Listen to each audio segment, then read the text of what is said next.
ପିଲାମାନେ ଆମେ ସମସ୍ତେ ସମାଜରେ ବାସ କରୁଛୁ। ସମାଜରେ ବାସ କରିବାକୁ ହେଲେ ସମାଜର କିଛି ନୀତି ନିୟମ ମାନି ଚଳିବାକୁ ପଡ଼େ। ଆମେ ସମାଜର ନୀତି ନିୟମ ମାନି ଚଳିଲେ ସମାଜରେ ରହୁଥିବା ଅନ୍ୟ ଲୋକମାନଙ୍କର କିଛି ଅସୁବିଧା ହୁଏ ନାହିଁ। ଏହାକୁ ସାମାଜିକ ଶୃଙ୍ଖଳା କୁହାଯାଏ। ତେବେ ଆଜି ଆମେ ସାମାଜିକ ଶୃଙ୍ଖଳା ବିଷୟରେ ପଢ଼ିବା। ଆଜିର ପ୍ରସଙ୍ଗ ସାମାଜିକ ଶୃଙ୍ଖଳା।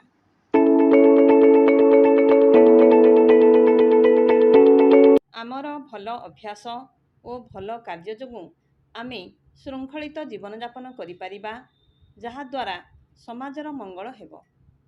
ପ୍ରତିଦିନ ଆମେ ଆମ ଦୈନନ୍ଦିନ ଜୀବନରେ ଯେଉଁ କାର୍ଯ୍ୟଗୁଡ଼ିକୁ କରୁଛୁ, ଯାହା କରିବା ଉଚିତ, ତାହା ହେଲା ଭଲ ଅଭ୍ୟାସ। ଏବେ ଆମେ ଭଲ ଅଭ୍ୟାସ ବିଷୟରେ ଜାଣିବା। ଠିକ୍ ସମୟରେ ବିଦ୍ୟାଳୟକୁ ଯିବା, ସାଙ୍ଗସାଥୀଙ୍କ ସହିତ ମିଳିମିଶି ଚଳିବା, ପାଠ ପଢ଼ିବା ସମୟରେ ଶ୍ରେଣୀକକ୍ଷରେ ଅନ୍ୟମନସ୍କ ହେବା ନାହିଁ। ଭଲ ଅଭ୍ୟାସ। ଯେଉଁ କାର୍ଯ୍ୟ ଠିକ୍ ଓ କରିବା ଉଚିତ, ତାହା ହେଲା ଭଲ ଅଭ୍ୟାସ। ପ୍ରତିଦିନ ଠିକ୍ ସମୟରେ ନିୟମିତ ବିଦ୍ୟାଳୟ ଯିବା, ସାଙ୍ଗସାଥୀମାନଙ୍କ ସହିତ ମିଳିମିଶି ଚଳିବା, ଗୁରୁଜୀ ଗୁରୁମା ଗୁରୁଜନଙ୍କ କଥା ମାନିବା ଓ ତାଙ୍କୁ ସମ୍ମାନ ଦେବା, ରାସ୍ତାର ବାମ ପଟେ ଚାଲିବା, ଧାଡ଼ିରେ ଯିବା ଆସିବା କରିବା, ପ୍ରତିଦିନ ଠିକ୍ ସମୟରେ ଉଠିବା। ଏବେ ଆମେ ମନ୍ଦ ଅଭ୍ୟାସ ବିଷୟରେ ଜାଣିବା। ସମାଜର ନୀତି ନିୟମ ନ ମାନି ବିଶୃଙ୍ଖଳିତ ଭାବରେ କାର୍ଯ୍ୟ କରିବା ହେଉଛି ମନ୍ଦ ଅଭ୍ୟାସ।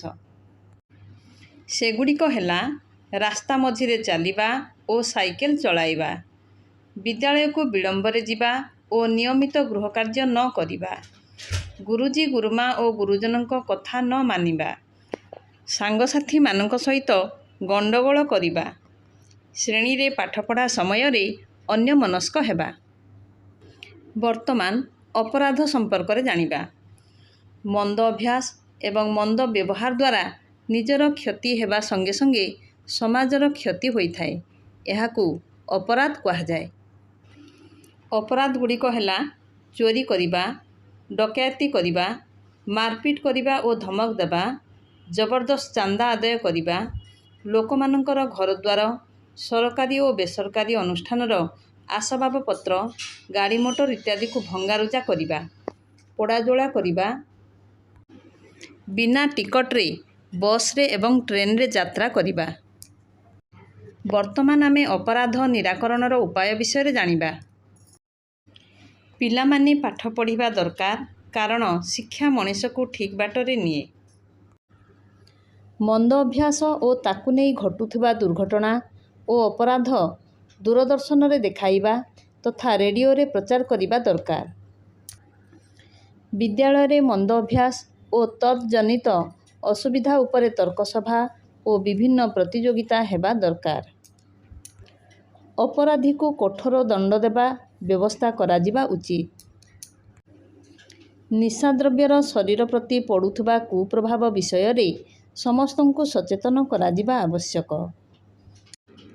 ପିଲାମାନେ, ବର୍ତ୍ତମାନ ତୁମେ ସାମାଜିକ ଶୃଙ୍ଖଳା ବିଷୟରେ ବୁଝିଯାଇଥିବ। ତେବେ ଆଜିର ସାମାଜିକ କାଳାଂଶକୁ ଏଇଠି ସମାପ୍ତ କରୁଛୁ। ଧନ୍ୟବାଦ।